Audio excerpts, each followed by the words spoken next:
Common sense approach.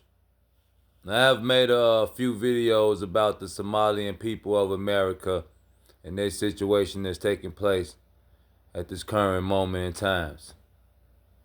And I'm one of those individuals who do not like to let a good example go unnoticed. A good example is very important. And so today I want to take a different turn with this video. I want to speak about the Somalian women of America.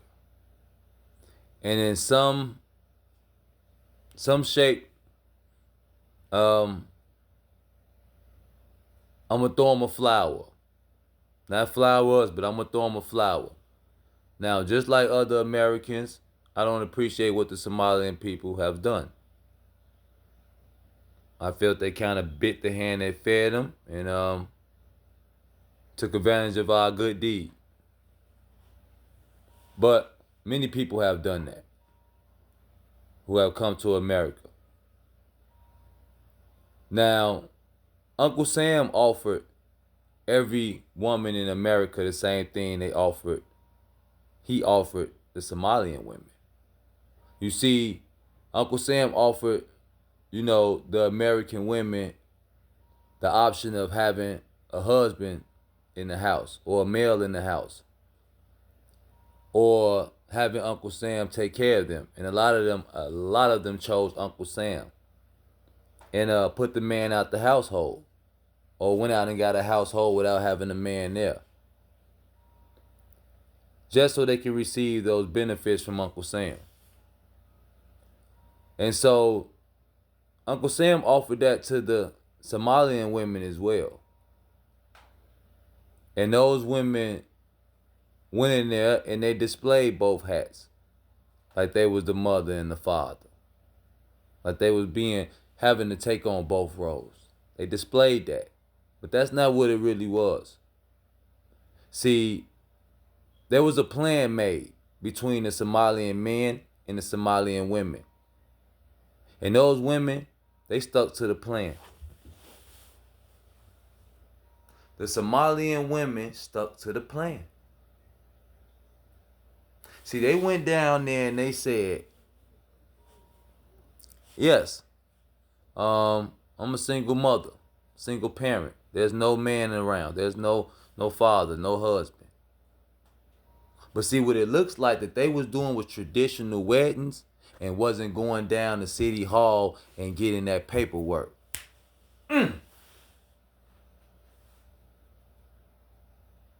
Doing traditional weddings, but not going down to City Hall and probably getting paperwork unless it was would allow a person to probably get a green card or something like that.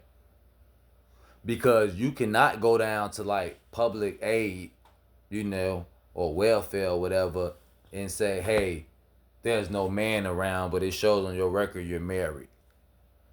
They're like, where's your husband? So they're going to be chasing some type of support from him, even if they are helping that lady. But with this situation, the guys were having addresses elsewhere, maybe at their parents or something like that. They had a setup maybe. This is a tight knit community. Okay? I'm just looking at it in a different way. These women was able to keep their mouth closed for a long time. They ain't bring no other males into the community. They ain't step outside their community and do none of that stuff. They kept it on the low. These women stuck to the plan. If you gonna look for a Bonnie as a Clyde, man, they didn't try to keep on both hats. When the caseworkers walked off and left and drove off, they took the husband hat off and gave it back. They ain't trying to be the man and the woman. They fine with being women, being ladies. Okay? Again, I don't appreciate the scamming and the fraud, saying they took over $1 billion. But again,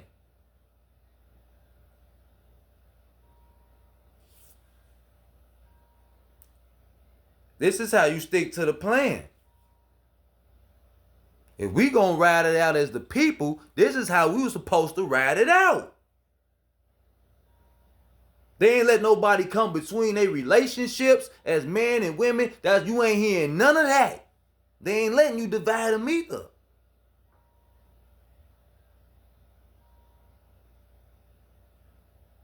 They say that the women own 90% of the Somalian businesses are owned and operated by women. 90% of the Somalian businesses in Minnesota are owned and operated by women. Not only did they stick to the script, but they hold the key.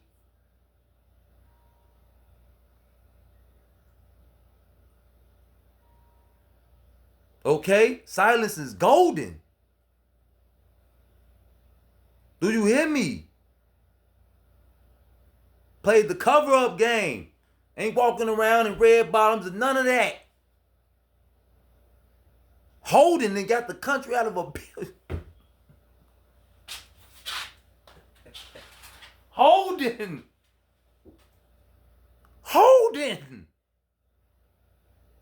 In one generation. Shh.